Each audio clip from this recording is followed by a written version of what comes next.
Praise the Lord. Greetings to you all in the name of our Lord and Savior Jesus Christ. Today's Bible verse, Psalms 91:15. When they are in trouble, I will be with them.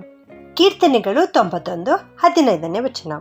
ಇಕ್ಕಟ್ಟಿನಲ್ಲಿ ಹತ್ತಿರವಿದ್ದು ಅವನನ್ನು ತಪ್ಪಿಸಿ ಘನಪಡಿಸುವೆನು.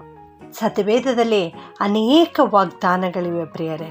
ಅವುಗಳಲ್ಲಿ ಪ್ರಾಮುಖ್ಯವಾದಂಥ ವಾಗ್ದಾನ, ಪುನಃ ಬರ್ತಕ್ಕಂಥ ವಾಗ್ದಾನ, ದೇವರು ನಾನು ನಿಮ್ಮ ಸಂಗಡ ಇರುವೆನು, ನಾನು ನಿನ್ನನ್ನು ಆಶೀರ್ವದಿಸುವೆನು, ನಾನು ನಿನ್ನನ್ನು ಘನಪಡಿಸುವೆನೆಂಬುದಾಗಿ. ಈ 15ನೇ ವಾಕ್ಯದಲ್ಲಿ ದೇವರು ಹೇಳ್ತಾ ಇದ್ದಾರೆ, ಅವನು ನನಗೆ ಮೊರೆ ಇಡುವಾಗ ನಾನು ಸದುತ್ತರವನ್ನು ದಯಪಾಲಿಸುವೆನು, ಇಕ್ಕಟ್ಟಿನಲ್ಲಿ ಹತ್ತಿರವಿದ್ದು ಅವನನ್ನು ಘನಪಡಿಸುವೆನೆಂಬುದಾಗಿ, ನಾನು ನಿನ್ನ ಸಂಗಡ ಇರುವೆನು ಎಂಬುದಾಗಿ ಇಲ್ಲಿ ದೇವರು ಹೇಳ್ತಾ ಇದ್ದಾರೆ ಪ್ರಿಯರೇ. ಮತ್ತಾಯನ ಬರೆದ ಸುವಾರ್ತೆಯಲ್ಲಿಯೂ ಕೂಡ ದೇವರು ಹೇಳ್ತಾರೆ, ಯುಗದ ಸಮಾಪ್ತಿಯವರೆಗೂ ಎಲ್ಲ ದಿವಸ ನಾನು ನಿಮ್ಮ ಸಂಗಡ ಇರುತ್ತೇನೆ ಎಂಬುದಾಗಿ. ಹೌದು, ಅಬ್ರಹಾಮನಿಗೂ ದೇವರು ಹೇಳ್ತಾ ಇದ್ದಾರೆ, ನಾನು ನಿನಗೆ ಮಹಾಬಲವಾಗಿದ್ದೇನೆ, ಖೇಡ್ಯವಾಗಿದ್ದೇನೆ ಎಂಬುದಾಗಿ. ಮುಂದೆ ಯಾಕೋಬನಿಗೆ ಹೇಳ್ತಾರೆ, ನಾನು ನಿನ್ನ ಸಂಗಡ ಇದ್ದೇನೆ ಎಂಬುದಾಗಿ.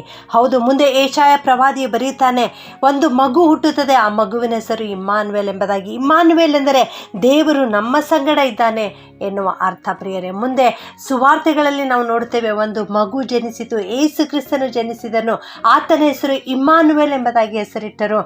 ಆ ಹೆಸರಿನ ಅರ್ಥ ದೇವರು ನಮ್ಮ ಕೂಡ ಇದ್ದಾನೆ ಎಂಬುದಾಗಿ. ಹೌದು, ನಮ್ಮ ದೇವರು ನಮ್ಮ ಜೊತೆಗೆ ಇರುತ್ತಾರೆ. ಆತನು ಒಂದೆರಡು ದಿನಕ್ಕಲ್ಲ, ಒಂದೆರಡು ತಿಂಗಳಿಗಲ್ಲ, ಒಂದೆರಡು ವರ್ಷಗಳಿಗಲ್ಲ, ಯುಗದ ಸಮಾಪ್ತಿಯವರೆಗೂ ನಮ್ಮ ಜೀವನ ಪೂರ್ತಿ ದೇವರು ನಮ್ಮ ಸಂಗಡ ಇರುತ್ತಾರೆ ಎಂಬುದಾಗಿ ಮತ್ತಾಯ 28:20 ನಾವು ನೋಡ್ತೇವೆ ಪ್ರಿಯರೇ. ನನ್ನ ಪ್ರಿಯ ದೇವ ಮಕ್ಕಳೇ, ದೇವರು ನಮ್ಮ ಜೊತೆಗೆ ಇರುತ್ತಾರೆ ಎನ್ನುವಂಥ ಈ ವಾಕ್ಯ 100% ಸತ್ಯವಾಗಿದೆ ಪ್ರಿಯರೇ. ಇದನ್ನು ನಾನು ನೀನು ನಂಬಲೇಬೇಕು.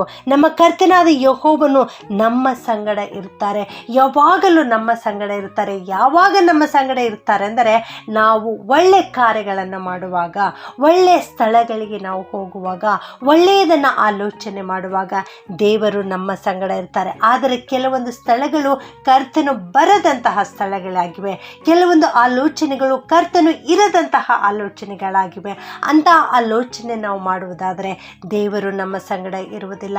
ಅಂತಹ ಸ್ಥಳಗಳಿಗೆ ನಾವು ಹೋಗುವುದಾದರೆ ಕರ್ತನು ನಮ್ಮ ಸಂಗಡ ಬರುವುದಿಲ್ಲ ಪ್ರಿಯರೇ. ನಾವು ಕರ್ತನನ್ನು ನಿರ್ಲಕ್ಷ್ಯ ಮಾಡುವುದಾದರೆ, ನಾವು ಕರ್ತನನ್ನು ಅಸಡ್ಡೆ ಮಾಡುವುದಾದರೆ ಕರ್ತನು ನಮ್ಮ ಜೊತೆಗೆ ಬರುವುದಿಲ್ಲ. ಆದುದರಿಂದ ನನ್ನ ಪ್ರಿಯ ದೇವಜನರೇ, ದೇವರು ವಾಗ್ದಾನ ಮಾಡಿದಂತೆ ಇವತ್ತಿನ ದಿವಸದಲ್ಲಿ ನಮ್ಮ ಜೀವಿತದಲ್ಲಿ ಇಕ್ಕಟ್ಟು ಬಂದರೂ ಕೂಡ ಕರ್ತನು ಹೇಳಿದ ವಾಕ್ಯವನ್ನು ಜ್ಞಾಪಿಸಿಕೊಳ್ಳೋಣ. ಯುಗದ ಸಮಾಪ್ತಿಯವರೆಗೂ ಎಲ್ಲ ದಿವಸ ನಿಮ್ಮ ಸಂಗಡ ಇರುತ್ತೇನೆ ಎಂಬುದಾಗಿ ದೇವರು ವಾಗ್ದಾನ ಮಾಡಿದ್ದಾರೆ. ಈ ವಾಕ್ಯವನ್ನು ನಂಬಿ ನಾವು ಹರ್ಷವನ್ನು ಆಚರಿಸೋಣ, ಉಲ್ಲಾಸ ಪಡೋಣ. ದೇವರು ನಮ್ಮ ಜೊತೆಗಿರ್ತಾರೆ, ದೇವರು ನಮಗೆ ಜಯವನ್ನು ಅನುಗ್ರಹಿಸುತ್ತಾರೆ ಎನ್ನುವುದಾಗಿ ನಾವು ನಂಬೋಣ. ನವೋಮಿಗೆ 2 ಸೊಸೆಯಂದಿರಿದ್ದರು. ಆ 2ರಲ್ಲಿ ಓರ್ಫಳು ಅತ್ತೆಯನ್ನು ಬಿಟ್ಟು ತನ್ನ ದೇಶಕ್ಕೆ, ತನ್ನ ಸ್ವಜನರ ಬಳಿಗೆ ಹೋಗಿ ಬಿಡುತ್ತಾಳೆ. ಆದರೆ ರೂತಳಾದರೂ ಅತ್ತೆಯನ್ನೇ ಅಂಟಿಕೊಂಡು ಆ ನವೋಮಿಯ ಜನರ ಬಳಿಗೆ, ನವೋಮಿಯ ದೇವರ ಬಳಿಗೆ ಆಕೆ ಬರುತ್ತಾಳೆ.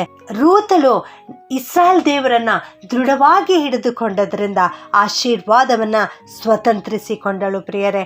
ತನ್ನ ದುಃಖದ ದಿನದಲ್ಲಿ, ತನ್ನ ಸಂಕಟದ ದಿನದಲ್ಲಿ ದೇವರನ್ನೇ ಗಟ್ಟಿಯಾಗಿ ಹಿಡಿದುಕೊಂಡಾಗ ಆಕೆ ಜೀವನದಲ್ಲಿ ಹರ್ಷವು ಬಂದೊದಗಿತು ಪ್ರಿಯರೇ.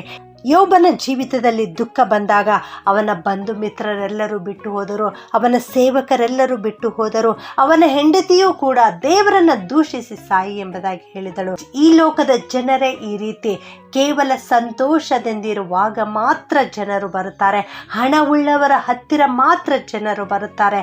ಆದರೆ ದುಃಖವಿರುವವರ ಹತ್ತಿರ ಯಾರೂ ಬರುವುದಿಲ್ಲ. ಕಷ್ಟ ಸಂಕಟಗಳಿಗೆ ಈಡಾಗಿರುವಾಗ ಜನರು ನಮ್ಮ ಬಳಿ ಕೂಡ ಸುಳಿಯುವುದಿಲ್ಲ ಪ್ರಿಯರೇ.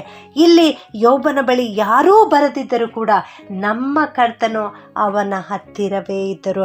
ಅವನ ಎಲ್ಲ ಸಂಕಟಗಳಿಂದ ದೇವರು ಬಿಡುಗಡೆ ಕೊಟ್ಟರು ಪ್ರಿಯರೇ. ಹೌದು, ನಿಮ್ಮ ಜೀವಿತದಲ್ಲಿ ದುಃಖ ಬಂದಾಗ ನೀವು ದೇವರ ಹತ್ತಿರ ಬನ್ನಿರಿ, ನಿಮ್ಮ ದುಃಖವು ಹೋಗಿ ನಿಮಗೆ ಆನಂದ ಬರುವುದು. ಕರ್ತನೊಬ್ಬನೇ ನಿಮ್ಮ ಎಲ್ಲಾ ಶ್ರಮೆಗಳಲ್ಲಿ ಶ್ರಮೆ ಪಡುವವನು ಎಂಬುದಾಗಿ ಏಷಾಯ 63:9 ನಾವು ನೋಡುತ್ತೇವೆ. ಯೇಸು ಸ್ವಾಮಿಯನ್ನು ಶಿಲ್ಬೆಗೆ ಹಾಕಿದಾಗ ಆತನ ಬಳಿ ಯಾರೂ ಇರಲಿಲ್ಲ.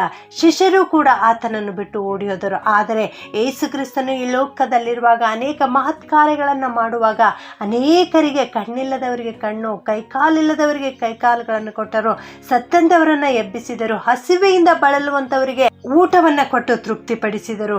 ಆದ್ದರಿಂದ ಜನರು ಯೇಸು ಸ್ವಾಮಿಯನ್ನು ಹಿಂಬಾಲಿಸಿ ಬರ್ತಾ ಇದ್ದರು. ಯೇಸು ಸ್ವಾಮಿ ನದಿಯ ಆಚೆಗೆ ಹೋದರೂ ಕೂಡ ಜನರು ಗುಂಪು ಗುಂಪಾಗಿ ಬಂದು ಯೇಸು ಸ್ವಾಮಿಯನ್ನು ಹುಡುಕುತ್ತಾ ಬಂದರು. ನದಿಗಳನ್ನು ದಾಟಿ ಬಂದರು, ಸಣ್ಣ ಸಣ್ಣ ಅಡುಗೆಗಳನ್ನು ಹತ್ತಿ ಯೇಸು ಸ್ವಾಮಿಯನ್ನು ಹಿಂಬಾಲಿಸಿದರು. ಆದರೆ ಯೇಸು ಸ್ವಾಮಿಗೆ ಸಂಕಟ ಬಂದಾಗ ಇಲ್ಲಿ ಯಾರೂ ಕೂಡ ಇರಲಿಲ್ಲ ಪ್ರಿಯರೇ. ಅದುವೇ ಈ ಲೋಕದ ಪರಿಸ್ಥಿತಿಯಾಗಿದೆ ಪ್ರಿಯರೇ. ನೀವು ಸಂತೋಷವಾಗಿರುವಾಗ ಮಾತ್ರ ನಿಮ್ಮನ್ನು ಅಂಟಿಕೊಳ್ಳುತ್ತಾರೆ. ನಿಮ್ಮನ್ನು ಅಂಟಿಕೊಂಡು ಹಿಗ್ಗಲು ಸಂತೋಷ ಪಡಲು 1000 ಮಂದಿ ಬರುವರು, ಆದರೆ ನಿಮ್ಮ ದುಃಖಗಳನ್ನು ಹಂಚಿಕೊಳ್ಳಲು ಒಬ್ಬರೂ ಮುಂದೆ ಬರುವುದಿಲ್ಲ. ಆದುದರಿಂದ ನನ್ನ ಪ್ರಿಯ ದೇವಜನರೇ, ನೀವು ಚಿಂತಿಸಬೇಡಿರಿ.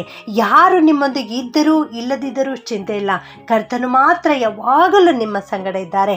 ಇಕ್ಕಟ್ಟಿನಲ್ಲಿ, ನಿಮ್ಮ ಕಷ್ಟದಲ್ಲಿ ಹತ್ತಿರವೇ ಇರುತ್ತೇನೆಂಬುದಾಗಿ ದೇವರು ಇವತ್ತು ನಿನಗೆ ವಾಗ್ದಾನ ಮಾಡ್ತಾ ಇದ್ದಾರೆ. ಈ ವಾಕ್ಯವನ್ನು ನೀನು ನಂಬು. ಆ ಇಕ್ಕಟ್ಟಿನಿಂದ ದೇವರು ನಿನಗೆ ತಪ್ಪಿಸುತ್ತಾರಂತೆ. ತಪ್ಪಿಸುವುದಷ್ಟೇ ಅಲ್ಲ, ನಿನಗೆ ಘನಪಡಿಸುತ್ತಾರೆ, ನಿನಗೆ ಉನ್ನತ ಸ್ಥಾನಕ್ಕೆ ಇರಿಸುತ್ತಾರೆ, ನಿನ್ನನ್ನು ಆಶೀರ್ವದಿಸುತ್ತಾರೆ, ನಿನಗೆ ಜಯವನ್ನು ಅನುಗ್ರಹಿಸುತ್ತಾರೆ. ಪ್ರಾರ್ಥನೆ ಮಾಡಿಕೊಳ್ಳೋಣ. ಪ್ರೀತಿಯ ಪರಲೋಕದ ತಂದೆಯಾದ ದೇವರೇ, ನಿನಗೆ ಸ್ತೋತ್ರ ಉಂಟಾಗಲಿ ಸ್ವಾಮಿ. ಇಂದು ನೀವು ಕೊಟ್ಟಿರೋ ವಾಕ್ಯಕ್ಕೋಸ್ಕರ ವಂದಿಸ್ತೇನಪ್ಪ. ನಾವು ಇಕ್ಕಟ್ಟಿನಲ್ಲಿರುವಾಗ ಅದರಿಂದ ತಪ್ಪಿಸಿ ನಮಗೆ ಘನಪಡಿಸುತ್ತೇನೆ ಎನ್ನುವ ವಾಗ್ದಾನದ ವಾಕ್ಯ ಇವತ್ತು ನಮಗೆ ಕೊಟ್ಟಿದ್ದೀರಿ ದೇವ, ನಿಮಗೆ ಸ್ತೋತ್ರ. ಯುಗದ ಸಮಾಪ್ತಿಯವರೆಗೆ ಎಲ್ಲ ದಿವಸ ನಮ್ಮ ಸಂಗಡ ಇರುತ್ತೇನೆ ಎನ್ನುವ ವಾಕ್ಯ ಇವತ್ತು ನಮಗೆ ಕಲಿಸಿಕೊಟ್ಟಿದ್ದೀರಿ ತಂದೆಯೇ, ನಿಮಗೆ ಸ್ತೋತ್ರಪ್ಪ. ಇಂದು ಈ ವಾಕ್ಯ ಕೇಳಿಸಿಕೊಳ್ತಿರೋ ಪ್ರತಿಯೊಬ್ಬೊಬ್ಬರನ್ನು ಆಶೀರ್ವಾದ ಮಾಡು ಸ್ವಾಮಿ. ಅವರೆಲ್ಲರ ಜೊತೆಗೆ ಯುಗದ ಸಮಾಪ್ತಿಯವರೆಗೆ ಇದ್ದು ನಡೆಸಿ ಕಾಪಾಡಬೇಕಾಗಿ ಈ ಪ್ರಾರ್ಥನೆಯನ್ನು ಯೇಸುವಿನ ನಾಮದಲ್ಲಿ ಬೇಡುತ್ತೇನೆ ತಂದೆಯೇ, ಆಮೆನ್.